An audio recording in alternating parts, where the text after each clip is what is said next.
पहला क्वेश्चन है, जल में घुलनशील विटामिन कौन सा है? तो यहां पर सही आंसर हो जाएगा जल में घुलनशील विटामिन आपका विटामिन सी है। ऑप्शन नंबर बी इस प्रश्न के लिए सही आंसर हो जाएगा। बढ़ते हैं दूसरे प्रश्न की तरफ। ये रहा आपकी स्क्रीन पर। इसमें आपसे पूछा गया है, वास्तविक सूर्यास्त और आभासी सूर्यास्त के बीच लगभग कितने समय का अंतर होता है? तो वास्तविक सूर्यास्त और आभासी सूर्यास्त के बीच लगभग जो आपका अंतर होता है वो होता है 2 मिनट का। ऑप्शन नंबर ए 2 मिनट यहां पर सही आंसर हो जाएगा इस प्रश्न के लिए। बढ़ते हैं प्रश्न नंबर 3 की तरफ। इसमें आपसे क्या पूछा गया है? इसमें आपसे पूछा गया है कि पुष्पों का अध्ययन इनमें से क्या कहलाता है? तो पुष्पों का अध्ययन यहां पर सही आंसर हो जाएगा आपका एंथोलॉजी कहलाता है। ऑप्शन नंबर सी पुष्पों के अध्ययन के लिए राइट आंसर हो जाएगा एंथोलॉजी। क्वेश्चन नंबर 4 की तरफ बढ़ते हैं। ये आपकी स्क्रीन पर। जस्ता के अयस्क कौन है? जस्ता के अयस्क इनमें से कौन है या कौन सा है? तो जस्ता का अयस्क जो है आपका जिंक ब्लेड। ऑप्शन नंबर ए ये जस्ता का अयस्क है। ऑप्शन नंबर ए यहां पर सही आंसर हो जाएगा इस प्रश्न के लिए। बढ़ते हैं अगले प्रश्न की तरफ। प्रश्न नंबर 5 पर, सामान्य मानव नेत्र का दूर बिंदु कितना होता है? तो सामान्य मानव नेत्र का दूर बिंदु अनंत पर होता है। ऑप्शन नंबर बी अनंत पर बिल्कुल सही आंसर हो जाएगा दूर बिंदु के लिए। प्रश्न नंबर 6, पौधे में आवश्यकता से अधिक जल किस प्रक्रिया द्वारा बाहर निकाला जाता है? तो पौधे में आवश्यकता से अधिक जो जल होता है उसको वाष्पोत्सर्जन के माध्यम से बाहर निकाला जाता है। ऑप्शन नंबर बी वाष्पोत्सर्जन यहां पर इस प्रश्न के लिए सही आंसर हो जाएगा। क्वेश्चन नंबर 7 देखिए, ये रहा आपकी स्क्रीन पर। दांत का मसूड़ा किस पदार्थ का बना होता है जो काफी कठोर होता है? तो दांत का मसूड़ा जो रहता है वो कैल्शियम फास्फेट का बना होता है और दांत का इनेमल या दांत का मसूड़ा शरीर का सबसे कठोरतम भाग है। Option number B calcium phosphate यहां पर सही आंसर हो जाएगा। बढ़ते हैं अगले क्वेश्चन की तरफ। ये रहा आपकी स्क्रीन पर। फोटोग्राफी में कौन सा अम्ल उपयोग किया जाता है? तो फोटोग्राफी में यहां पर सही आंसर हो जाएगा आपका ऑक्जेलिक अम्ल का यूज होता है। ऑप्शन नंबर बी ऑक्जेलिक अम्ल इस प्रश्न के लिए राइट आंसर हो जाएगा। अगले प्रश्न पर बढ़ते हैं। सिनेमा के पर्दे पर किस प्रकार का प्रतिबिंब बनता है? तो सिनेमा के पर्दे पर हमेशा वास्तविक प्रतिबिंब बनता है। ऑप्शन नंबर बी वास्तविक प्रतिबिंब यहां पर इस प्रश्न के लिए सही आंसर हो जाएगा। अगले क्वेश्चन पर बढ़ते हैं। ये रहा आपकी स्क्रीन पर। निम्न में से किसे प्रकाश संश्लेषी अंगक कहते हैं? तो प्रकाश संश्लेषी अंगक यहां पर जो ऑप्शंस दिए गए हैं उसमें से सही आंसर हो जाएगा पत्तियों को प्रकाश संश्लेषी अंगक कहते हैं। ऑप्शन नंबर ए राइट आंसर हो जाएगा। अगले प्रश्न पर बढ़ते हैं। इमली में कौन सा अम्ल पाया जाता है? तो इमली में आपका टार्टरिक अम्ल पाया जाता है। ऑप्शन नंबर बी टार्टरिक अम्ल यहां पर इस प्रश्न के लिए राइट आंसर हो जाएगा। अगले क्वेश्चन को देखिए। कौन रंग है जिसका खतरे के सिग्नल के लिए उपयोग होता है? बिल्कुल इजी क्वेश्चन है। तो हमेशा हर जगह लाल रंग का खतरे के लिए उपयोग होता है। ऑप्शन नंबर माफ कीजिएगा डी नहीं, बी नहीं, डी यहां पर सही आंसर हो जाएगा। बढ़ते हैं अगले प्रश्न की तरफ। ये रहा आपका अगला क्वेश्चन। पौधों में गैसों के आदान प्रदान के लिए क्या रहते हैं? तो गैसों के आदान प्रदान के लिए पौधों में रंध्र रहते हैं। ऑप्शन नंबर बी रंध्र यहां पर सही आंसर हो जाएगा इस प्रश्न के लिए। अगले क्वेश्चन में देखिए, उपचयन अपचयन अभिक्रिया को क्या कहा जाता है? तो उपचयन अपचयन अभिक्रिया को रेडॉक्स अभिक्रिया कहा जाता है। ऑप्शन नंबर बी रेडॉक्स अभिक्रिया यहां पर इस प्रश्न के लिए सही आंसर हो जाएगा। बढ़ते हैं अगले क्वेश्चन पर। ये रहा आपकी स्क्रीन पर। इसमें आपसे पूछा गया है, निम्नलिखित में से किसकी श्यानता अधिक है? तो निम्नलिखित में से आपका सही आंसर हो जाएगा शहद की श्यानता अधिक होगी। ऑप्शन नंबर सी शहद यहां पर इस प्रश्न के लिए सही आंसर हो जाएगा। अगला क्वेश्चन देखिए, किलोवाट घंटा किसका मात्रक होता है? तो किलोवाट घंटा जो होता है वो आपका ऊर्जा का मात्रक होता है, एनर्जी। ऑप्शन नंबर बी ऊर्जा का मात्रक होता है किलोवाट घंटा। अगला क्वेश्चन देखिए, दानेदार जस्ता पर तनु सल्फ्यूरिक अम्ल डालने पर कौन सी गैस उत्सर्जित होगी? तो दानेदार जस्ते पे यदि आप तनु सल्फ्यूरिक अम्ल डालोगे तो हाइड्रोजन गैस उत्पन्न होगी। ऑप्शन नंबर ए हाइड्रोजन गैस इस प्रश्न के लिए सही आंसर हो जाएगा। बढ़ते हैं अगले क्वेश्चन की तरफ। अगला क्वेश्चन ये रहा आपकी स्क्रीन पर। इसमें आपसे पूछा गया है, फेफड़े का आकार कैसा होता है? तो हमारे शरीर का जो फेफड़ा होता है वो शंकुआकार का होता है। ऑप्शन नंबर सी थोड़ा बहुत शंकुआकार टाइप का होता है फेफड़ा, आपने देखा होगा तो शंकुआकार यहां पर इस प्रश्न के लिए राइट आंसर है। अगला क्वेश्चन देखिए, विद्युत बल्ब का फिलामेंट किसका बना होता है? तो विद्युत बल्ब का फिलामेंट आज का सबसे इजी क्वेश्चन है, टंगस्टन का बना होता है। ऑप्शन नंबर सी टंगस्टन यहां पर सही आंसर हो जाएगा। बढ़ते हैं अगले क्वेश्चन की तरफ। इसमें पूछा गया है, सूर्य प्रकाश की उपस्थिति में पौधे CO2 और जल से अपना भोजन या ग्लूकोज तैयार करते हैं, यह कौन सी अभिक्रिया कहलाती है? तो इसको बोलते हैं प्रकाश रासायनिक अभिक्रिया। ऑप्शन नंबर सी, प्रकाश की उपस्थिति में रासायनिक अभिक्रिया करके भोजन बनाते हैं, इसलिए प्रकाश रासायनिक अभिक्रिया इस प्रश्न के लिए सही आंसर हो जाएगा। बढ़ते हैं अगले क्वेश्चन की तरफ। ये रहा आपकी स्क्रीन पर, इसमें पूछा गया है उच्च नाइट्रोजन सामग्री वाले कौन सा उर्वरक है, बताइए। तो उच्च नाइट्रोजन सामग्री वाला जो उर्वरक है उसका नाम है आपका अमोनियम नाइट्रेट।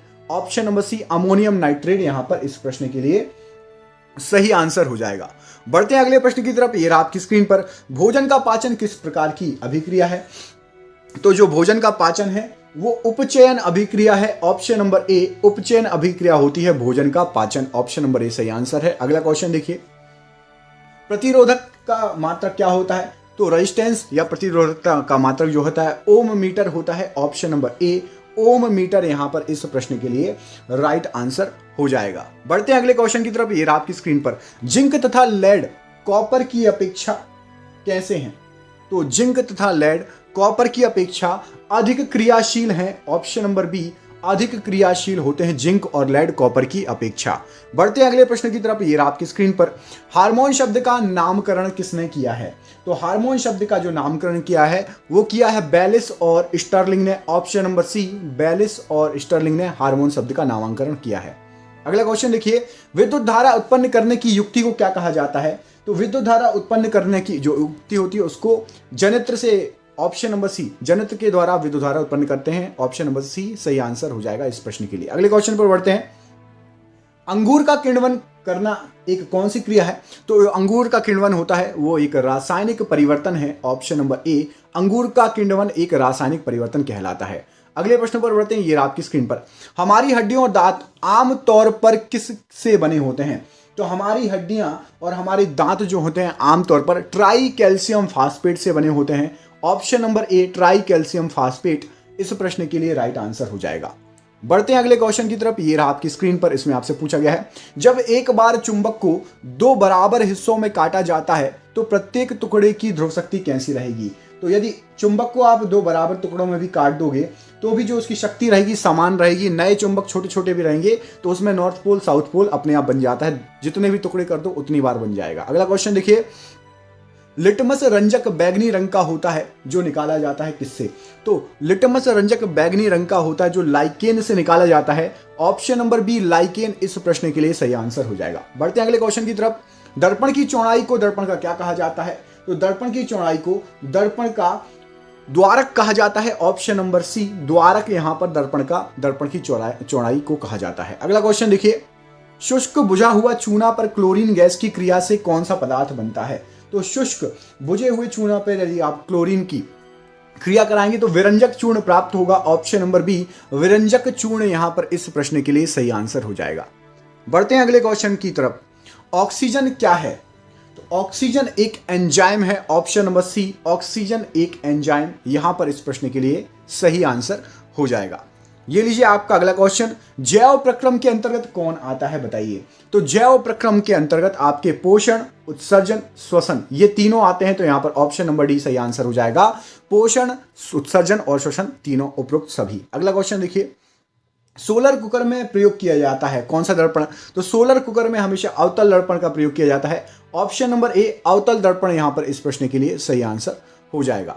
बढ़ते हैं अगले क्वेश्चन की तरफ। एक आम आदमी के रक्त का पीएच मान कितना होता है? तो एक आम आदमी के रक्त का जो पीएच मान होता है 7.35 से लेकर 7.45 तक के बीच में होता है। ऑप्शन नंबर सी, यहां पर आम आदमी के रक्त का पीएच मान राइट आंसर हो जाएगा। अगला क्वेश्चन देख लेते हैं। ये रहा आपकी स्क्रीन पर, इसमें आपसे पूछा गया है, हल्दी, लिटमस पत्र आदि किस प्रकार का सूचक है? तो हल्दी, लिटमस पत्र ये सभी एक प्राकृतिक सूचक हैं। ऑप्शन नंबर बी, प्राकृतिक सूचक हैं हल्दी और लिटमस पत्र।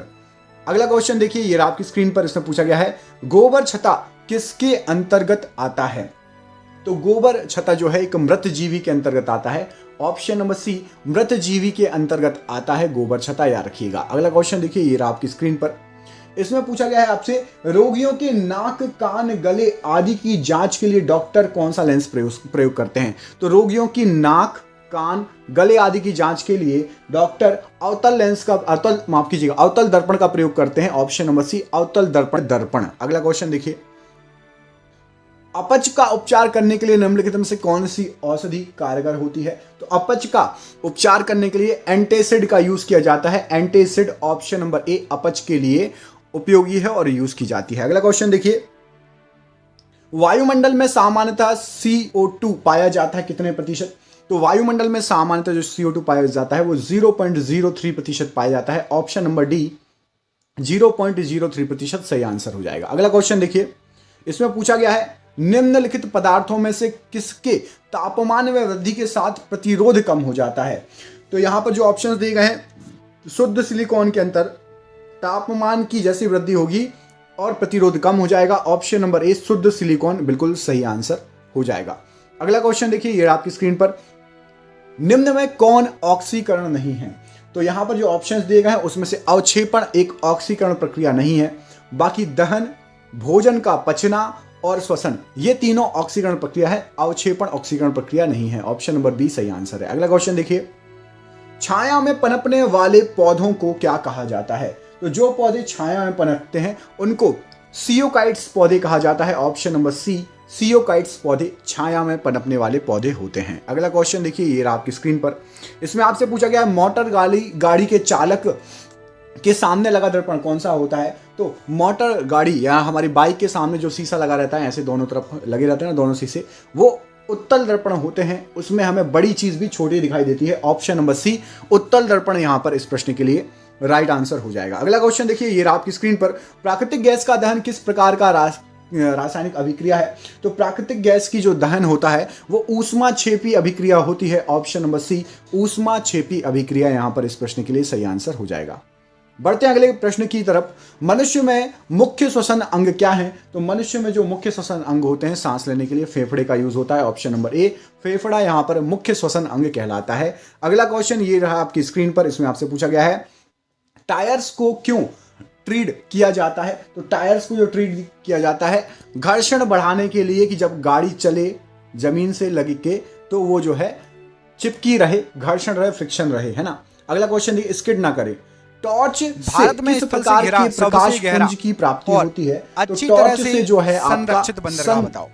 सबसे गहरा और अच्छी तरह से संरक्षित बंदरगाह है आपका विशाखापट्टनम बंदरगाह। ऑप्शन नंबर यहाँ पर विशाखापट्टनम बंदरगाह प्रश्न के लिए राइट आंसर है, निकलती है। अगला क्वेश्चन देखिए, ये रहा आपकी स्क्रीन पर, सामान्य नेत्र की रेटिना पर बनने वाला प्रतिबिंब कैसा होता है? तो सामान्य नेत्र की रेटिना पर बनने वाला जो प्रतिबिंब होता है वो वास्तविक और उल्टा होता है। ऑप्शन नंबर सी वास्तविक और उल्टा राइट आंसर हो जाएगा। प्रश्न अगला ये रहा आपकी स्क्रीन पर, निम्न में से कौन सी बीमारी श्वसन तंत्र से संबंधित है बताइए? तो निम्न में से जो आपको बीमारियां दी गई हैं, एक तो टीबी भी श्वसन तंत्र से संबंधित है और निमोनिया। ऑप्शन नंबर डी सही आंसर हो जाएगा, मतलब बी और सी दोनों। ऑप्शन नंबर डी यहां पर राइट आंसर हो जाएगा। टीबी और निमोनिया श्वसन तंत्र से संबंधित बीमारियां कहलाती हैं। कॉपर चूर्ण को वायु में गर्म करने पर उसके सतह पर कॉपर ऑक्साइड की परत जम जाती है। इस परत का रंग कैसा होता है? तो इस परत का रंग होता है, जो कॉपर ऑक्साइड होता है वो काले कलर की होती है। ऑप्शन नंबर ए कॉपर ऑक्साइड काले कलर की। ऑप्शन नंबर ए राइट आंसर है। अगला क्वेश्चन देखिए, नेत्र लेंस में समायोजन की क्रिया होती है। तो नेत्र लेंस में जो समायोजन की क्रिया होती है वो किसके द्वारा होती है? वो होती है सिलियरी पेशियों द्वारा। ऑप्शन नंबर सी, ये जो है नेत्र लेंस में समायोजन की क्रिया में भाग लेती हैं। अगला क्वेश्चन देखिए, मीथेन किसके वायुमंडल में मौजूद है? तो सबसे ज्यादा जो मीथेन है ना वो मंगल के वायुमंडल में मौजूद है। ऑप्शन नंबर मंगल यहां पर डी सही आंसर हो जाएगा, मौजूद है। अगला क्वेश्चन देखिए, ये आपकी स्क्रीन पर, शाक सब्जियों का विघटित होकर कंपोस्ट बनना किस अभिक्रिया का उदाहरण होता है? तो शाक सब्जियों का विघटित होकर कंपोस्ट बन जाती हैं। यदि आप कोई भी भाजी पत्ती या जो भी आप सब्जी वगैरह रहती हैं उनके डंठल वगैरह फेंक दो, धीरे धीरे कंपोस्ट बन जाती है, वो ऊष्माक्षेपी अभिक्रिया के कारण बन जाती हैं। ऑप्शन नंबर बी ऊष्माक्षेपी अभिक्रिया सही आंसर है। अगला क्वेश्चन देखिए, उच्च रक्तचाप की अवस्था को क्या कहा जाता है? तो उच्च रक्तचाप की अवस्था को हाइपरटेंशन कहा जाता है। ऑप्शन नंबर सी हाइपरटेंशन यहां पर इस प्रश्न के लिए सही आंसर हो जाएगा। अगला क्वेश्चन देखिए, किसी नेत्र का निकट बिंदु क्या है? तो किसी नेत्र का निकट बिंदु जो होता है वो 25 सेंटीमीटर लगभग होता है। ऑप्शन नंबर बी 25 सेंटीमीटर यहां पर इस प्रश्न के लिए सही आंसर हो जाएगा। क्वेश्चन नंबर अगला देखिए, सोडियम हाइड्रोक्साइड का पीएच मान कितना होता है? तो सोडियम हाइड्रोक्साइड का पीएच मान होता है 14। ऑप्शन नंबर डी 14 यहां पर सही आंसर हो जाएगा।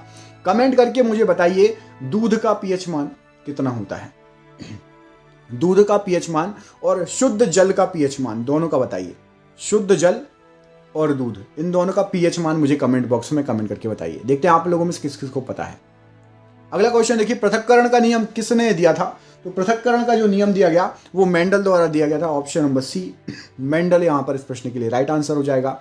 अगला क्वेश्चन देखिए, निकट दृष्टि दोष वाला व्यक्ति के चश्मे में क्या लगा होता है? तो निकट दृष्टि दोष वाले व्यक्ति के चश्मे में अवतल लेंस लगा होता है। ऑप्शन नंबर बी यहां पर अवतल लेंस इस प्रश्न के लिए राइट आंसर हो जाएगा। अगला क्वेश्चन देखिए, ये रहा आपकी स्क्रीन पर, मैग्नीशियम के रिबन के दहन होने पर किस प्रकृति की लौ उत्पन्न होती है? तो मैग्नीशियम का रिबन यदि दहन करोगे तो श्वेत चमकदार जो है लौ उत्पन्न उत्सर्जित होगी। ऑप्शन नंबर सी यहां पर इस प्रश्न के लिए राइट आंसर हो जाएगा। अगला क्वेश्चन देखिए, जीव विज्ञान शब्द का प्रयोग सर्वप्रथम किसने किया? तो जीव विज्ञान शब्द का जो सबसे पहले प्रयोग किया गया था वो लेमार्क और ट्रेविनस द्वारा किया गया था। ऑप्शन नंबर ए, लेमार्क और ट्रेविनस सही आंसर हो जाएगा इस प्रश्न के लिए।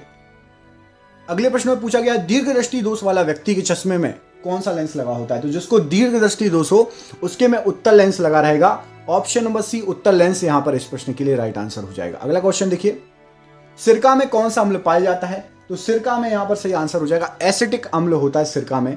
ऑप्शन नंबर डी, एसिटिक अम्ल इस प्रश्न के लिए राइट आंसर हो जाएगा। अगला क्वेश्चन देखिए, ब्रेन ट्यूमर को हटाने के लिए और कैंसर के इलाज में इस्तेमाल होने वाला आइसोटोप कौन सा होता है? तो ब्रेन ट्यूमर को हटाने के लिए और कैंसर को इलाज में जो है cobalt CO60 cobalt 60 option number D यहां पर सही आंसर हो जाएगा, यूज किया जाता है। अगला क्वेश्चन देखिए, जीव विज्ञान के जनक के नाम से कौन जाना जाता है? तो जीव विज्ञान के जनक के नाम से अरस्तु जाने जाते हैं। ऑप्शन नंबर सी, अरस्तु सही आंसर हो जाएगा। अगला क्वेश्चन देखिए, ये आपकी स्क्रीन पर, तेज प्रकाश में पुतली का आकार कैसे हो जाता है? तो तेज प्रकाश होगा तो पुतली का आकार छोटा हो जाएगा। ऑप्शन नंबर बी, छोटा यहां पर सही आंसर हो जाएगा। अगला क्वेश्चन देखिए, निम्न में कौन विजातीय यौगिक है?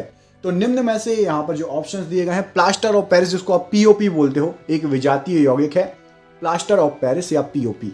अगला क्वेश्चन देखिए, वनस्पति विज्ञान के जनक के नाम से जाने जाते हैं कौन? तो वनस्पति विज्ञान के जनक के नाम से जाने जाते हैं थियोफ्रेट्स। ऑप्शन नंबर ए। अगला क्वेश्चन देखिए, ये आपकी स्क्रीन पर, इसमें पूछा गया है, तेज प्रकाश में पुतली का आकार कैसा हो जाता है?